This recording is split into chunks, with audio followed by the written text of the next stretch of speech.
মানুষ সাধারণত ট্রাফিক জ্যামে পড়লে অধৈর্য হয়ে হর্ন বাজান, কিন্তু এবার মালিকের জন্য হর্ন বাজিয়ে রাস্তা গরম করে ফেললো এক সারমেয়। মালিকের অপেক্ষায় বসে থাকতে থাকতে ধৈর্য হারিয়ে ফেলায় সে নিজেই স্টিয়ারিং এর নিয়ন্ত্রণ নিয়ে নিল।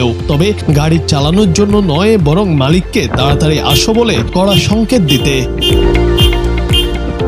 এই মজার ঘটনাটির সত্যতা নিশ্চিত করেছে ফক্স নিউজ। জানা গেছে, এক ব্যক্তি তার পোষা দুটি কুকুরকে গাড়িতে রেখে ব্যক্তিগত কাজে কিছুক্ষণের জন্য বাইরে গিয়েছিলেন, কিন্তু সময় যত গড়াচ্ছিল গাড়ির ভেতরে থাকা দুই বন্ধুর ধৈর্য তত কমছিল।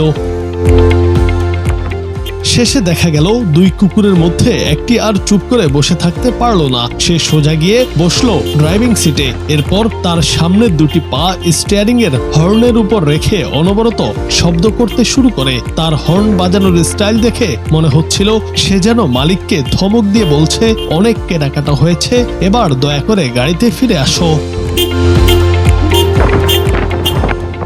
পথচারীরা যখন দেখলেন ড্রাইভিং সিটে কোনো মানুষ নেই, বরং একটি কুকুর অত্যন্ত গুরুত্বের সাথে হর্ন বাজাচ্ছে, তখন তারা অবাক হয়ে যান। মুহূর্তেই কেউ একজন ভিডিওটি ধারণ করে সামাজিক মাধ্যমে ছেড়ে দেন। ভিডিওটি ভাইরাল হতে সময় নেয়নি।